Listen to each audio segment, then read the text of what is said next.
Hello there, I know this has nothing to do with League, but lately I've been playing a lot of Omega Strikers, which is a game made by former League and TFT developers, and it shows. And it just so happens to be that if you log into the game, you can choose to represent my team and get my emote. And apparently there is going to be some kind of a reward for the top 10 creators. So yeah, this is not sponsored, I just legitimately love this game. And I wanna see if we can make it happen.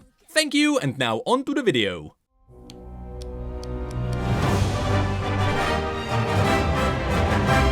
Hello everyone and welcome to another episode of Rift News, the show you most likely decided to watch because you wanna know what the heck does this guy know about worlds? Well, not much, let's be honest, but I can still talk about skins and loot. So as always, let's start with what is happening in League of Legends. As I mentioned, and as everyone knows, we are getting Worlds next week. Gameplay-wise, that doesn't mean too much besides the fact that there is gonna be some Worlds loot. Specifically, we are getting the Worlds 2022 capsules, which are obtainable through two ways. Either you will be able to get them through pick'ems, or you will get them as simple drops on LoL esports. Of course, all of this still comes in with the new Worlds Azir, which we have talked about last time. But there is also one new thing that will be part of Worlds, by which I mean they will have loot available for the Worlds tokens. And that's Spirit Blossom. We have already covered the tiny Spirit Blossom cinematic in a separate video, and there we tried to predict what skins we are getting based on the teasers. So in summary, we are likely getting Sett, Aphelios, Darius, Yorick, a Demon, Tristana, Yi, Syndra, and some people pointed out to me that the pond also turns into a staff that resembles Soraka's staff. But of course, since then PBE already got a brand new patch, which should contain the Spirit Blossom skins. So let's now cut to future me, who is going to show you all the skins, and who's going to confirm how right we were on the predictions. Well, it seems like my predictions from the Spirit Blossom video were not too far away. We got pretty much everything right besides just two skins. So let's have a look at what the new PBE patch brought us. You can currently find all of these on Surrender at 20. The first correct prediction was Aphelios. You can see Riot had a lot of fun with this skin because they had to give him a lot of different guns. They all look awesome and they are pretty much within the theme of the original Spirit Blossom, which is going to be a shared theme among all of these skins. I thought they would be a little bit worse than the original Spirit Blossoms, because these don't have the same story behind them. You know, they don't have the visual novel. But still, purely aesthetically, they feel as good as the originals. Fun fact, during Aphelios' recall, the colors of the trees actually make up a pride flag. And that's for one hilarious reason. In the fanfic community, people were shipping Aphelios and Sett. There is no real reason why this should make sense, but the community just took two people and tried to make them work. And so Riot leaned into the meme, and as you'll see later, purely inside the Spirit Blossom universe, Sett and Aphelios have some hints towards each other. Next, there is Darius, who looks absolutely amazing. To be fair, he reminds me of the one Tekken fighter. But yes, that's the X we saw in the teaser. His model is awesome, the spell effects are incredible, and overall, this is such a good demonic skin. However, it is not as demonic as the next champion, Evelynn. She is probably the creepy eyes from the teaser. Now, in that video, I believed that we could get Nocturne. He would fit the teaser at least, but regardless, it was obvious it would be a demon. But out of all of them, I did not expect Evelynn. Regardless, she does actually fit the theme. She seems to be an Akana, which is a good demon, but during her stealth she transforms into an Azakana, which is the bad demons. And with her being the spirit of love, the Spirit Blossom theme just fits her perfectly. Not to mention that the model and the spells are great. Then there is Spirit Blossom Yi. That's the spirit of legacy that Sett mentioned in the teaser. Originally I wasn't sure about this one because Master Yi already has the Eternal Blade skin, but I'm glad to see that this does feel different from that skin. It is a bit more spiritual and Spirit Blossom-y. But of course, because one of these skins had to have a prestige version, Yi is the one who got it. Now, as you may know, the prestige versions got a little bit of a change in their theme. The new prestige skins are different from the original models, but they use the original theme and infuse it with rich people clothing, which is how we get this. To be fair, it looks fine, but it doesn't really feel like Spirit Blossom. But hey, it's a new model, so I'll give it a pass. And then of course there is Spirit Blossom Set, which is the legendary skin of this skin line. Since he was born from Kanmei and Akana, which are the two sides of the spirits, he is wielding two spirits. And those two wolf spirits actually turn into giant hands that help him fight. You can especially see them during his Ws and his ultimate.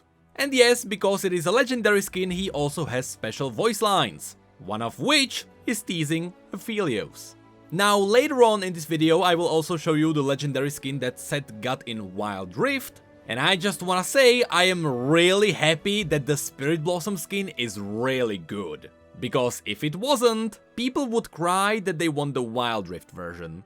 Anyway, yes, it is a legendary skin for Seth. It is gonna be popular, and so I'm glad this skin is gorgeous.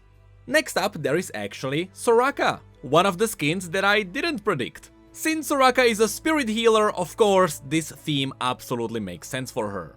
All the spells fit, her animations are a bit older, but it is the spell effects that heavily carry her. Yet again, this is another great skin. And then there is Syndra. As we predicted, Syndra got the butterflies in the bubbles. And just as all the other skins, yet again, this is an amazing skin. But as you may know, Syndra is also getting the mid-scope update. And as a result of that, she is getting new animations. Especially if you max out her abilities, she gets a power-up animation, which is different for all the skins. And the Spirit Blossom skin got its own version. Regardless, the good news is, this skin feels very different from all her other skins. Next, there is also Tristana, the one that we saw sitting on the tree, but it turns out the lamp that we didn't really know what it was in the teaser was her cannon. And just like last time we got Teemo, this time around Tristana absolutely fits the theme. She is the spirit of chance, and it's great to see that she delights in chaos. So she is actually one of the evil spirits. Now, as good as her spell effects are, I feel like her facial animations could change a bit. She is supposed to be an evil spirit, and she does look like that in her art. But then when you look at the in-game model, she doesn't really look evil. So I just wish Riot would make her maybe frown a bit more. And lastly, we got the skin everyone's been waiting for. Yorick joined Spirit Blossom. And I'm happy to say, this is a good one. Aesthetically, Riot really sold him as a demonic gravedigger. His little ghouls are actually tiny as Akana, the maiden is gorgeous with the mask, and even the Wall of the Dead looks great. This is just an amazing skin, so I'm glad to say after the head controversy, Yorick mains finally got something amazing.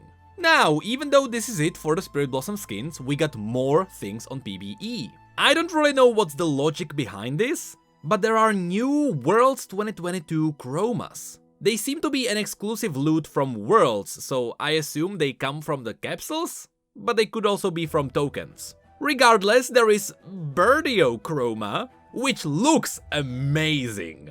But why Birdio? I have no idea. And then there are 3 new Crystal Rose chromas. One for Swain, one for Zyra, and one for Akshan. And once again, I have no idea why these skins. But hey, I'm not gonna complain about Birdio. Besides that, of course, all the Spirit Blossom skins also got their own chromas. They all look amazing because just the base colors are really good. There are also some Worlds icons, a lot of Spirit Blossom icons. There are also Worlds TFT icons, one with Dragonmancer Ashe, so I wonder if that's gonna become a chibi champion. And there are also new emotes. Now, there are 4 new ones that are based on memes, but we also got 4 extra ones that raised an eyebrow. we got 4 new mecha emotes. One is for Azir, you know, that's the new theme. But there is also Metal Rel, a bit too late after Pentakill if you ask me. But there is also one for Twisted Fate and Thresh. The interesting thing is that all of these seem to be their own skins, but those skins did not appear on PBE. So we really have no idea what this is. I'm gonna assume these are gonna be some of the cheaper 750 RP skins, because it is just medal versions of the base champions. Which, to be honest, I love that idea, but I'm still confused as to what this turns out to be. We have no idea if this is just random emotes or if they are actually teasing skins. But I am hoping these are skins. And all of this is then finished with a new ward for Spirit Blossom, which is one of Set's spirits. Lastly, we could mention that yes, the Syndra midscope update is happening, and Janna also got her new visual effects. But besides that, that is it for the PBE update, so now back to my past self. Next, Lil Nas X overtook League of Legends as he became the president of League of Legends. Of course, all of this means that he will give us the world's Anthem 2022. In fact, if you want to snoop around the internet, you are able to find the song already because he played it during one of his concerts. With that said, at this point it might be worth waiting for the full video. I assume there's gonna be some good animations as always. And yes, I really hope Nudier is gonna make it in. But that is it for League of Legends, so now on to the TFT news. When it comes to TFT's balance, the game is in a good place. It's what a masochist would say. Now, to be fair, the comps are pretty diverse, you can play anything. But there is one comp that just devours everything else. And that's Dragonmancers. The moment you get 8 Dragonmancers, you win. And that's not mentioning Nunu. If you put a Dragonmancer spatula onto Nunu, he's gonna devour everything. So Riot is obviously heavily nerfing Dragonmancer's health. Astrals are also getting adjusted, so you can't just slam in as many Astrals as possible for the best loot. Shimmer Scales got all the buffs, since nobody played them. From the champion changes, notably, Nunu is getting nerfed. Other than that, there are a lot of buffs to champions who couldn't previously carry, probably because Nunu ate them. And then there is a bunch of smaller tunings for the traits and items. Besides that, that's really it for TFT, it's just Nunu now. Actually, hopefully, no longer just Nunu. And this takes us to Wild Rift, where we have some additional news on top of what we mentioned last time. Last time we went through the newest patch, which is introducing 4 new champions. These are Yone, Gwen, Warwick and Vex. There is also all the new skins, including superhero Jace, who also got his own cinematic. But since then there was also one more revealed skin. Since Set is getting the Spirit Blossom skin in League, it is safe to say he will not see this skin in League in a while. Even though people will really want to see this one in League. Actually, there was one more skin that wasn't revealed, and that is Dreadnought Darius. That one looks gorgeous in HD. But more importantly, Wild Rift is getting the exclusive skin called Supreme Cells Set, themed around the original concept. When Riot was first deciding what kind of a champion Set could be, they thought about turning him into a Darkin, or the Targonian aspect of might. And that's what this skin is based on. It's the original concept art with the floating arms. And in-game, this skin looks gorgeous. See, I haven't seen the future, so I haven't seen the Spirit Blossom skins yet. But I hope the Spirit Blossom set is really good too, otherwise, a lot of people are gonna cry. Either way, as you can see, Set's original concept made it in as a skin. Besides this, it was also mentioned that in Wild Rift the guild versus guild system will be changed. But as of right now, we still haven't seen what changes are coming. And that is it for Wild Rift 2, which takes us on to Valorant. In Valorant, right after Worlds finished, Riot already teased a brand new skin line called Chrono Void. This has a very clean magical style. I really love these color schemes, and I love how you reload the ball in the gun. I mean, Valorant skins are always good, as long as they are not just recolors. So it's not really a surprise to see that this is a great one too. Besides this, Worlds also encouraged Riot to change some of the maps and make them more complex, at least when it comes to the defenders. Because some of these places made it a bit too easy to hide behind corners. And lastly, there was a teeny tiny teaser for a new agent, but I really have no guess as to who or what that could be. Just know that it exists and it will be probably revealed soon. And with that, that is it for this episode of Rift News. There wasn't too much happening besides Worlds and just new skins. But besides the Worlds, there are also the other worlds happening. And yes, as I mentioned at the beginning of the video, I don't know much about esports, so I dread to imagine what my pick'ems are gonna look like.